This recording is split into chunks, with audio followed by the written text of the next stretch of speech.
টাঙ্গাইল সদর উপজেলার চরাঞ্চলের মানুষের জন্য এই ব্রিজটি ছিল আশার প্রতীক। ২০০৬ সালে এলজিইডির উদ্যোগে নির্মিত ১৭১ মিটারেরও বেশি দৈর্ঘ্যের এই ব্রিজটি টাঙ্গাইল তোরাবগঞ্জ সড়কে চরাঞ্চলের ৫টি ইউনিয়ন কাতলি, হুগরা, কাকুয়া, মাহমুদনগর এবং নাগরপুরের ভাররা ইউনিয়নের মানুষের যাতায়াতের প্রধান ভরসা। কিন্তু নির্মাণের পর থেকে এটি যেন দুর্ভোগের নাম।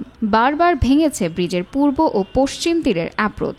সর্বশেষ গত বছরের ১০ জুলাই ব্রিজের পশ্চিম পাশের অ্যাপ্রোচ ধসে গিয়ে আবারও ভোগান্তিতে পড়েছেন লক্ষাধিক মানুষ।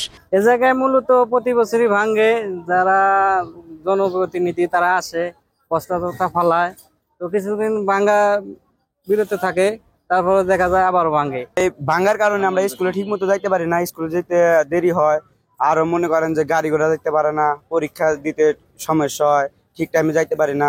এই পথে প্রতিদিন মাওলানা ভাসানী বিজ্ঞান ও প্রযুক্তি বিশ্ববিদ্যালয় সহ বিভিন্ন কলেজ, স্কুল এবং অফিস আদালতের ছাত্রছাত্রী ও সাধারণ মানুষ যাতায়াত করে। পাশাপাশি চরাঞ্চলের কৃষি পণ্য, তাঁত শিল্পের কাঁচামাল ও নিত্য প্রয়োজনীয় দ্রব্য আনা নেওয়া করতে প্রতিদিন চলাচল করে শতাধিক ট্রাক ও অন্যান্য যানবাহন। প্রতি বছর ভাঙে গেলে কর্মকর্তারা কিনে মেরামত করে, সবাই ঘুষখোর ভালো করে ঠিক করে না, বুঝেন না কে? এই হলো সমস্যা, আর কোনো সমস্যা না। আমরা মেলা ভোগান্তিতে আছি। এটা তো প্রতি বছরই ভাঙে, কিন্তু এইরকম পজিশনে ভাঙে না কোনো বছর। 2 দিন পর পরই ভাঙা যায়। সরকার যদি আমাদের এই কাজটা ভালো করে দিত তাহলে তো আমাদের ভাঙতো না। এই সমস্যা পরিদর্শন করেছেন বিএনপির প্রচার সম্পাদক সুলতান সালাউদ্দিন টুকু, টাঙ্গাইল জেলা বিএনপির সাধারণ সম্পাদক এবং টাঙ্গাইল জেলা জামায়াতে আমির আহসান হাবিব মাসুদ। জনগণের ভোগান্তির কথা স্বীকার করে প্রশাসন দ্রুত সমাধানের আশ্বাস দিয়েছে। আমরা ইঞ্জিনিয়ারিং ডিপার্টমেন্ট, পানি উন্নয়ন বোর্ড আর এলডিটি সহকারে সকালে পরিদর্শন করি।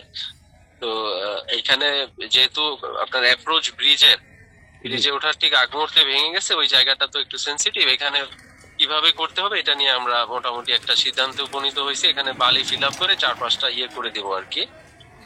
আপনার কাঠের যে বল্লি আছে এগুলা ফিল আপ করবো। তো এগুলা সংগ্রহের কাজ চলমান আছে, আশা করি দ্রুতই আমরা এটা একটা শেষ করতে পারবো আর কি আমাদের কাজটা। নাই এখন এটার একটা স্থায়ী সলিউশন তো উপরে কথা বলতে হবে, কি কোনটা করলে ভালো হয় সেটা সবার মতামত নিয়ে করবো আমরা ইনশাল্লাহ।